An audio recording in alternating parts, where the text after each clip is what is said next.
Welcome to Real Estate Coaching Radio, starring award-winning real estate coaches and #1 international best-selling authors, Tim and Julie Harris.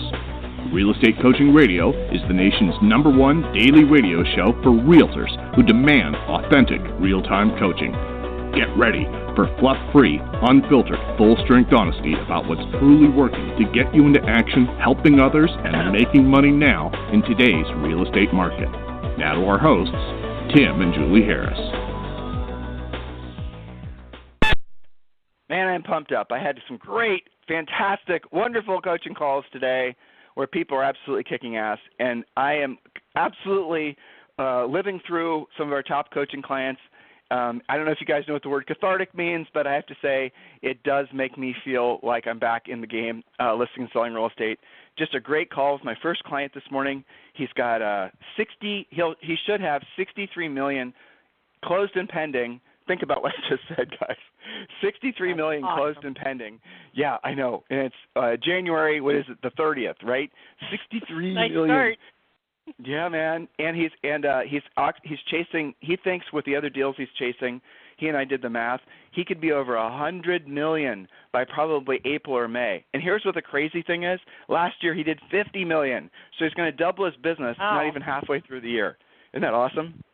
It is. And by the way, let me ask you what other people are thinking. So how does somebody like that, and I know part of the answer is through you, his coach, but how does somebody who is that on track and really ahead stay motivated when he's got that kind of business coming in?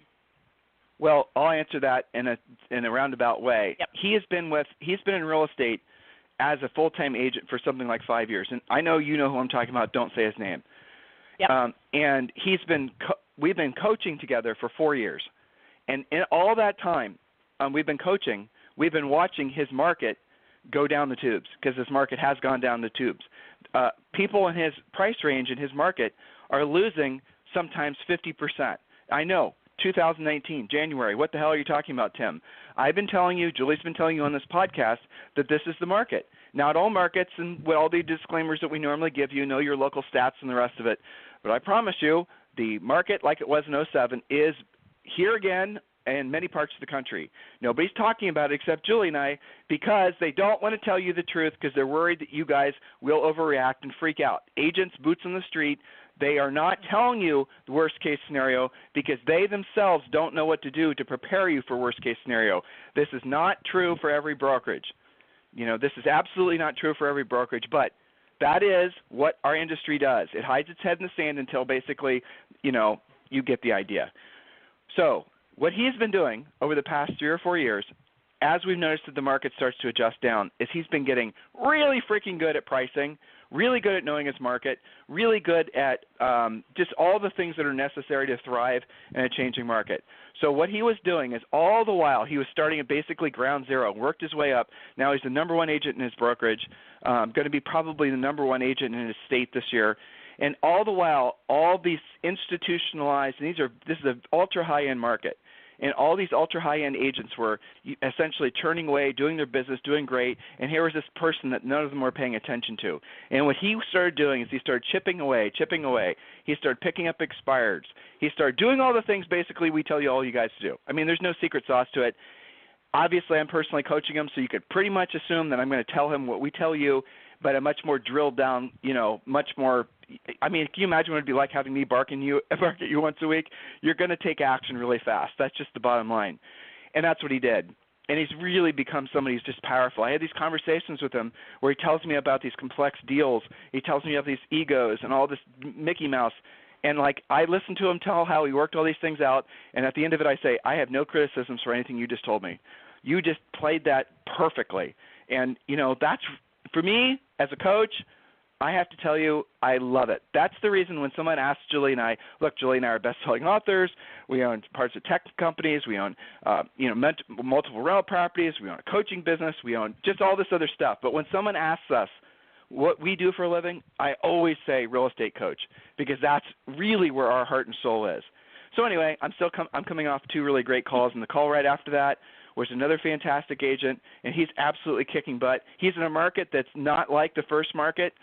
He doesn't sell really expensive stuff, but he's starting to do things in volume. And the conversation I just had with him was obviously motivational for me as well as it was for him, because I've been coaching him for probably 4 years, and he's one of these agents that's always had difficulty staying on track. He would have good months, and for him it would be good 3 and 4 months, maybe 6 months, and then you have 2 or 3 bad months.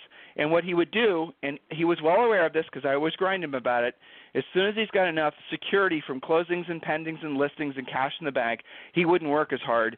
And essentially he was always taking 1 step forward, 1 step back, financially, 1 step forward, 1 step back. He would kick some butt, he'd get a whole bunch of deals and contracts, he'd make some money, and then he would stop working with the same level of intensity, and then he would essentially slowly have to burn through the money that he had accumulated, maybe accumulate some new debt, and back and forth, back and forth. But for the last probably almost a year, he had a light bulb go off where he realized he's finally accepted the fact that the business and the income that he's creating is not dependent on his market, not dependent on the interest rates, not dependent on anything external. That's all dependent on him. And when he finally accepted this, when he finally realized, and this truly was his epiphany, and he told me this, when he realized that success was a choice, not something that basically just happens out of luck, when he realized it was a choice that he could choose to be successful consistently, and that basically was a revelation to him because it removed a lot of the burdens, the chains that he'd been emotionally holding on to with believing that he couldn't be in complete control. So now every single call we're having is he doesn't always hit a home run from week to week, but he's always hitting base hits. So his new paradigm is he's setting a listing a day, and he's usually taking a listing a day. And in his market, these things are selling. So he's going to make more money. And so here's what we got to talk about. From the first call I had with him, he told me he wanted to buy a Ferrari. Right? Great goal. He's still young enough he can enjoy it. He's got little kids. They can enjoy it. Finally, he's to the point where actually we're able to have a real planning conversation on him getting his Ferrari. That is, for me, a wonderful thing. Not only do I like cars, that's that aside, I love the fact that here's somebody who I've been able to see go from he was always a good agent, but now he's become a great agent. But what he's really become, he's become a great business person because he doesn't get his head stuck in ego stuff. He's not chasing awards. He's not talking about his team. He's not talking about his branding. He's not buying buyer leads. Every single day he follows our system. He gets up, he prospects, he lead generates, he pre-qualifies, he goes on appointments, he negotiates contracts, and he closes deals. That's what he does every single day, very consistently. Yes, he had some ego fights back and forth and all the normal stuff, and let's be honest, it took him probably 2 or maybe 2.5 years to get to the point where he's like he is now, being consistent, but he's there. And now he's enjoying the blessings of this business because he can put himself in a position of experiencing success every single day because he realizes this is choice. So what we're going to be talking about on the podcast today is we're going to be talking about what we think is the perfect morning schedule. This is something that a lot of you guys ask this question of us, but you don't say, Tim, what's the perfect morning schedule? Or Julie, what should I be, how do I manage my day? You instead ask it like, I feel overwhelmed. I don't know heads from tails. I'm always chasing my tail, doing paperwork. I'm a blah, blah, blah. I'm a Pop-Tart agent, as our dearly departed friend Howard Britton used to say. So what we're going to do is we're going to give you a very practical and tactical morning schedule. Before we do, Miss Julie, do you have anybody you'd like to recognize, appreciate, or whatnot? Well, I'm looking forward to a lot of that happening on my Premier Coaching Call, which I do right after this. We're going to be diagnosing a lot of different things. And one of the exciting things we're doing on that Premier Call is we're looking at one of those spokes that's not we always talk about for sale by owners and expireds and probate and past clients and centers of influence, kind of standard issue stuff. But we've been working on the concept of having one relationship and multiple listing opportunities through people like investors and divorce attorneys and all these kind of, I think of them as companies and firms and people that surround our real estate business that agents are not always attuned to. So we're having some fun discussions with that, and it's always a great class. So people ask about that, and that's where I'm at. So creating the ideal schedule. Today we're going to talk about, and this is one of our most common requests, how do I deal with time management? You guys look at it in a lot of different ways, but it comes down to scheduling. Today we're going to talk about what your schedule rules should be, and then tomorrow we're going to give you our recommended literally hour by hour. Write it down, modify a little bit. If you've got 3 kids you're getting onto the school bus in the morning, maybe your schedule is going to be different than somebody who doesn't, okay? If you are somebody that's in the frozen tundra, you're probably not going to have door knocking on your schedule right now at this time of year. So subject to modification, we'll give you a very specific drilled down schedule tomorrow. Today we're going to talk about how to think about your schedule, what rules to apply to your schedule so that you can have a better shot at success with it. Does that make sense, Tim?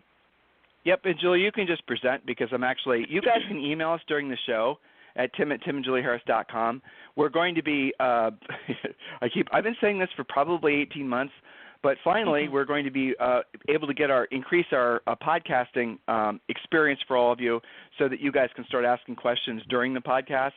I won't bore you with all the details of why that's been technologically impossible, but we're getting there soon. But if you ever want to email us during the show, just email me at tim@timandjulieharris.com and just put your question, keep it short, and just try to put it in the subject line.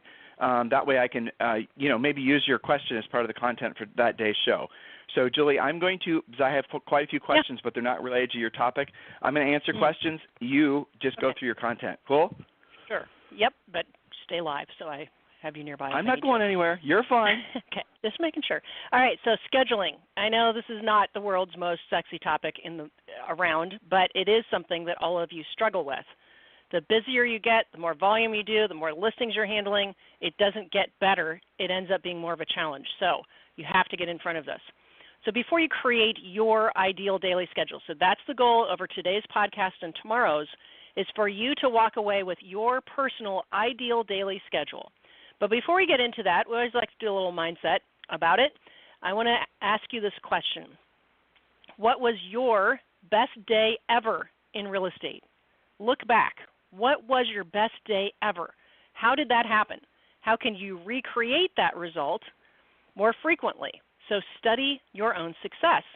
Was it because you were following a schedule? Was it because you were working out consistently? Were you following a specific nutrition plan? Were you keeping a journal, using calendar reminders? Were you being held accountable by outside forces? What was your best day ever in real estate? When did you actually say, what we often refer to, thank you, past, fill in your name, thank you, past Jenny, for having it together so I can have the best real estate day ever. I had so many appointments. They went so well. I am just dripping in business. Thank you, past Bob, for actually having a past client system in place that is dripping those types of deals on you this year. What was it that you can say thank you to and then either recreate, make it better, make it more consistent? Most of you have those days. If you're freshly licensed and you came from something else, well, apply it to your previous life. Maybe you're coming from the corporate world and you had your best days ever in that job. You can think about that as well. So moving on to rules. Rule number 1, consider your mindset. Have you actually decided with certainty that this will be your best year ever and that this will largely be due to your daily disciplines? Doing what you don't want to do when you don't want to do it at a high level, but doing it on purpose, not just when you feel like it. Remember the story of the South Pole explorers. The guy that did 20 miles a day no matter what got there first. Probably there were days where he didn't feel like hiking 20 miles through the snow. Some of you in, say, Minnesota and Wisconsin can maybe relate to that this week. So point number 2, or rule number 2, whiteboards. Now in Premier Coaching, we have a whole section that's called Whiteboards and Visual Accountability, which walks you through, gives you pictures and examples of exactly how you should be visually tracking everything. Most of you have a picture of that. It's also in the Harris Rules book. We talk about this. But whiteboards are there to be a visual accountability tool. Yes, of course, you can have spreadsheets and, smartphone reminders and all these things. I get that. That's not the point. Walking into the office and seeing it in front of you is what does the trick. So whiteboards updated daily, cleaned off, posted with your real numbers. What should you be tracking?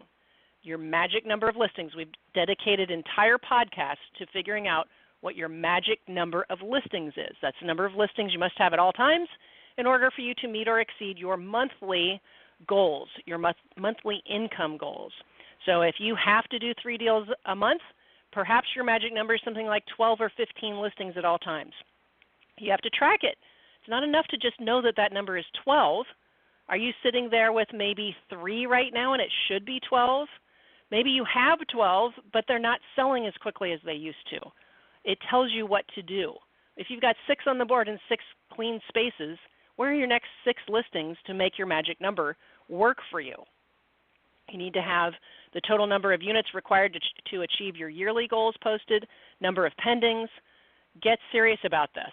It works so well, it's almost uncanny. And again, in the Harris Rules book, which you can find on Amazon, some of you guys already have it in your library, the updated version is coming out in June, but this is all right there. Premier Coaching Clients is right there on the website. So not just have whiteboards, not just understand the concept, but keep them updated daily. That's one of your schedule rules. Excuse me. Number 3, prepare for success. Have your pre-listing package done, assembled, and deliverable by hard copy, digital copy. Some of you have done little video presentations with it.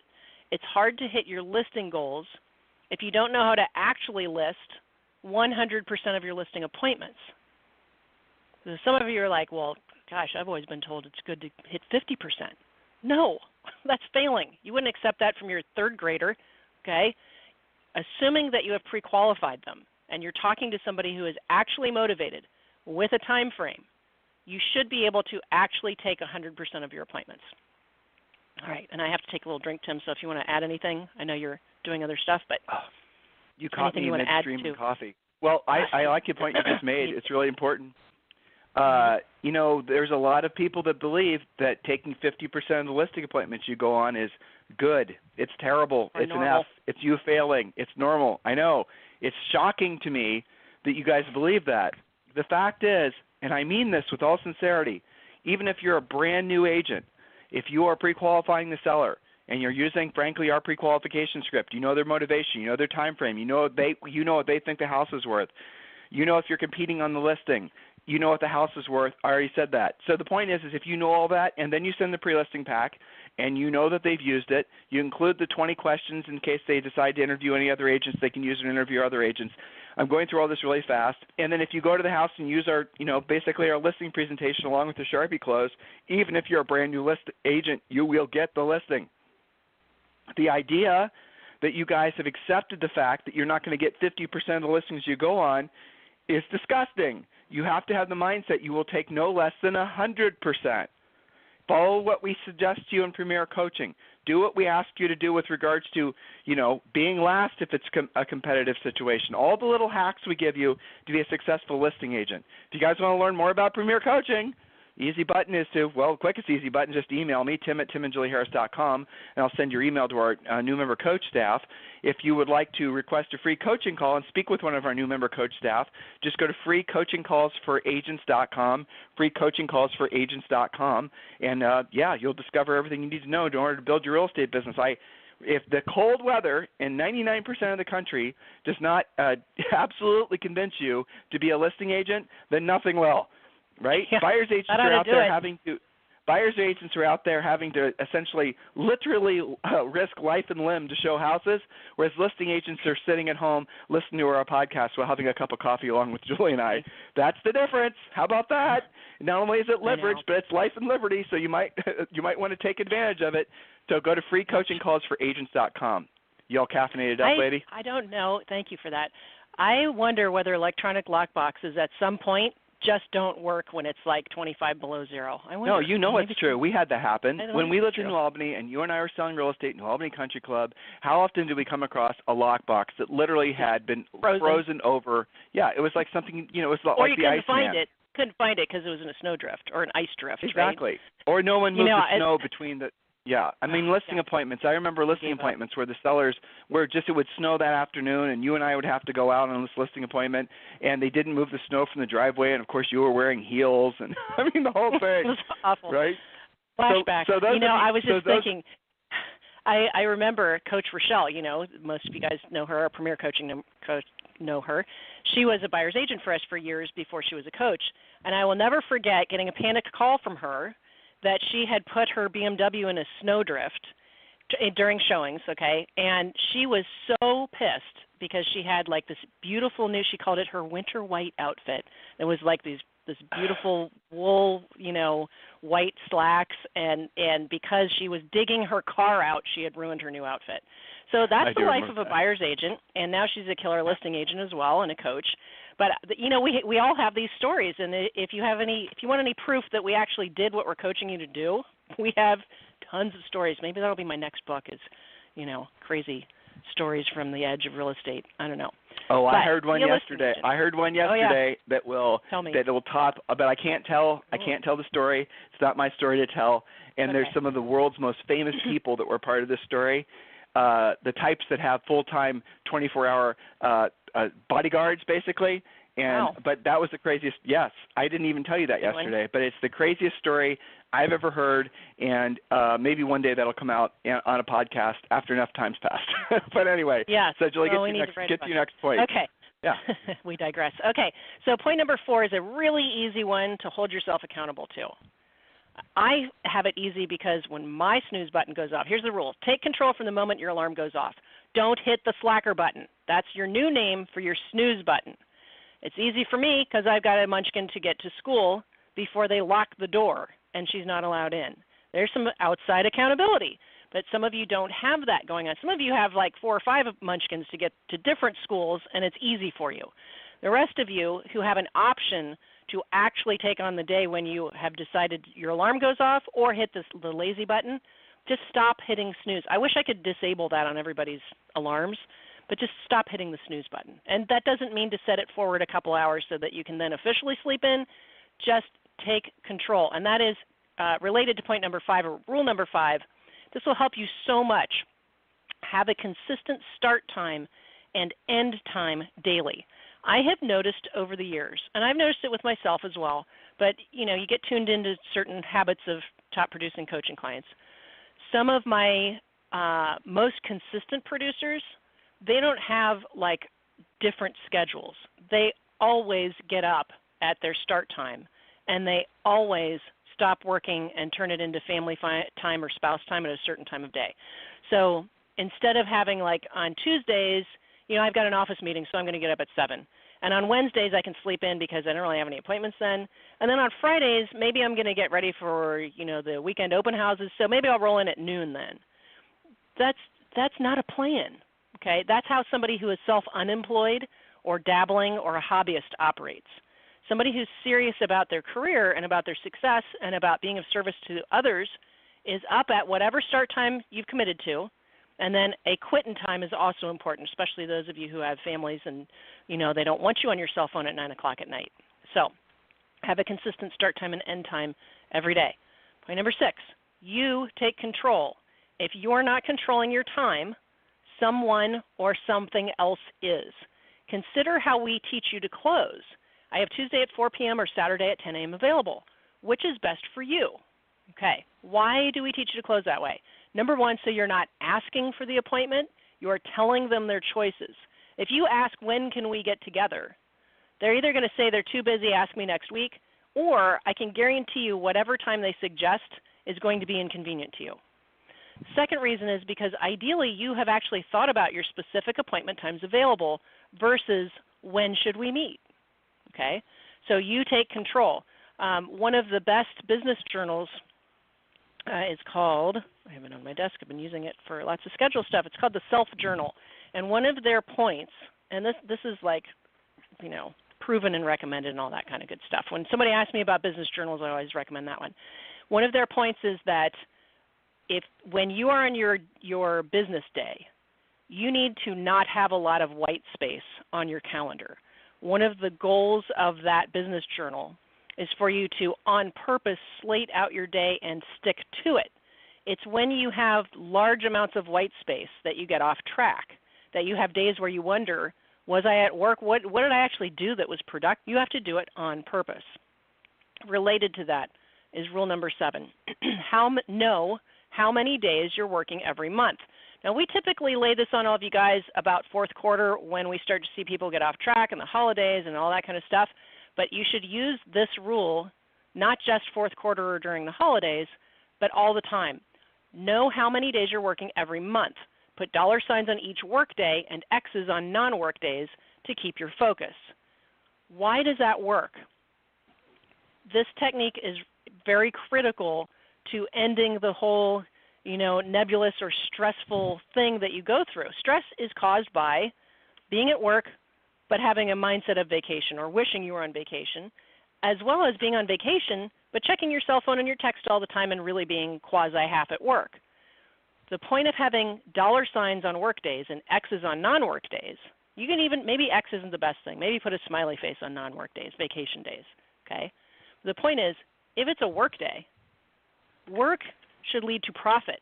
That's why it's not called vacation, okay? So be serious about that and actually have your schedule laid out. And it helps to see, maybe this month you've got 2 holidays and you've got some long weekends and you've got some things going on. And that means that instead of normally every month has 20 work days if you just take out the weekends.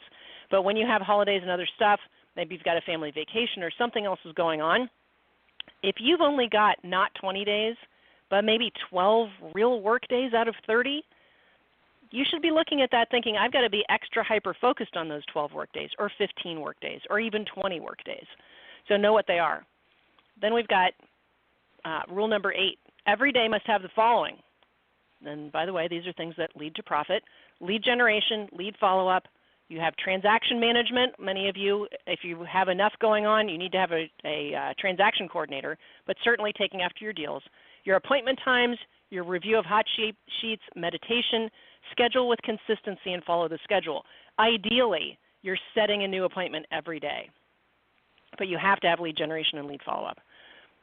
Rule number 9, and I'm going to go kind of fast because I need to get to Premier. Rule number 9, use the daily success game if you're a Premier client.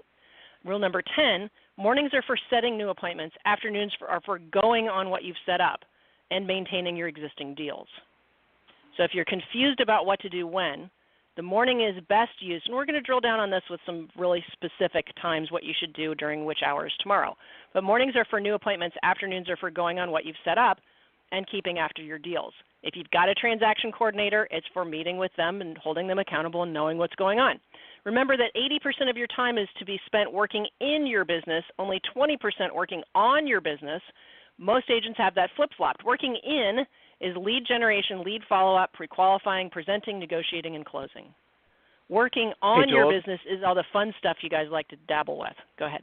You better round the bend because you got to get to Premier. So listen, guys, tomorrow we're going to give you the exact schedule, and we're also going to give you some shortcuts. Some of you are at the point where you need to seriously consider delegating some of your closing transaction stuff. We're going to give you some suggestions on how to offshore that. I don't mean that literally. We're going to give you some suggestions. Yeah, go to trustedtc.com and talk to our friend Tammy, by the way. So trustedtc.com, she can actually close deals for you. And she's a contract employee. She's not somebody you have to pay every month if you're like when you get above 5 closings, you don't want to have to manage all the details, so you can delegate to her, or maybe you just want to delegate to her right away so you can stay on the phone. So we're going to give you all these little shortcuts, we're going to help you focus. The thing I want you to take away from today's podcast, more than anything, is the revelation that it is a choice how you manage your schedule. It is a choice whether you decide to have ever-increasing levels of success this year. It is a choice whether you choose to be lazy and complacent or you choose to be, frankly, the best version of you possibly can. And the choice that I want you to be thinking about is when you tell yourself that you're overwhelmed, that you can't control your schedule, that you all these other things. And these are how usually we get these emails. I'm overwhelmed. I have this going on or that going on. And then when you cut through the Mickey Mouse of what's, sometimes you call them back, sometimes we only email them back, and you cut through all the things, all the noise, it's usually a paragraph with no breaks and no spaces, and it's just like you could tell this person is feeling crazy. But when you cut through all of it and you realize, and they realize, that they're choosing to feel overwhelmed. And this is kind of a mental breakthrough for some of you. Just bear with me. If you realize that you're making a choice to allow yourself to feel overwhelmed, especially after you hear the schedule that we're going to give you tomorrow, then you're doing that because you're getting a benefit from feeling overwhelmed. And I had this exact call with a lady over the weekend, I think, a coaching client, and she was absolutely in a panic mode. I didn't want her to wait until next week to get a call back from someone from our staff, so I called her right back. I saw the question in customer service, so I called her right back. Obviously, she wasn't expecting to hear from me on a Sunday, but it didn't matter. So I called her back, and I asked her, What is it today that you can do that's going to have the most impact financially on your business and your family? And she had this long list of things, and it took me to ask her that question in different forms 3 or 4 times, and then she realized there was only 2 or 3 things that she should really be focusing on. And then we were able to take all the other stuff that she thought was important, and we were able to set it aside, eliminate some of it, delegate a lot of it. And then I asked her the question, I said, so how are you benefiting by feeling overwhelmed, by allowing yourself to feel overwhelmed? What was the benefit you got from having all that noise clutter? And she said to me, without hardly any prodding, which I was really, frankly, proud of her about, because I was trying to create an elegant solution or an elegant fix for not wanting to make calls to my past clients and make calls to expireds. I was trying to create this illusion that I didn't have any time to do the other type of work, because ultimately she agreed and concluded that it was that type of work where she was going to get the most bang for her dollars and most in terms of her time. But it's also the very things that she was not doing because she allowed herself to go into this mental, deranged place of feeling overwhelmed. Do you guys understand? So the overwhelmed illusion is a choice. She was choosing to feel that way because it gave her an elegant excuse not to do what she didn't want to do, and she didn't want to do it at the highest level. That, my friends, is a revelation if you get it, because it goes back to the word choice. You're no longer a victim of being too busy, of your voicemail, of your email, of your just all the erratic shit that happens in life. You're no longer a victim of it. You can choose where you're going to spend your time. Our schedule tomorrow is going to just ask you to schedule your morning. That's it. You only really have to have a scheduled discipline, maybe 3 to 5 hours a day. That's it. The rest of the time, the rest of the day, if you do what we're going to ask you to do for 3 to 5 hours a day, the rest of the day can just be, doesn't even matter what. As long as you do the most important things every morning first, and again, the schedule comes tomorrow, then you know what? It'll all be perfect. You're going to be amazed at how much more progress you make. So if there's anything you need from us, it's tim@timandjulieharris.com or julie@timandjulieharris.com. Have a fantastic day. We'll talk to you on the show tomorrow.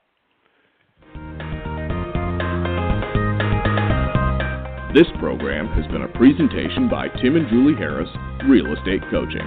For more information on our real estate coaching and training programs, visit our website at timandjulieharris.com. Remember to tune in weekdays at noon for upcoming shows, and until next time, thank you for listening to Real Estate Coaching Radio with Tim and Julie Harris.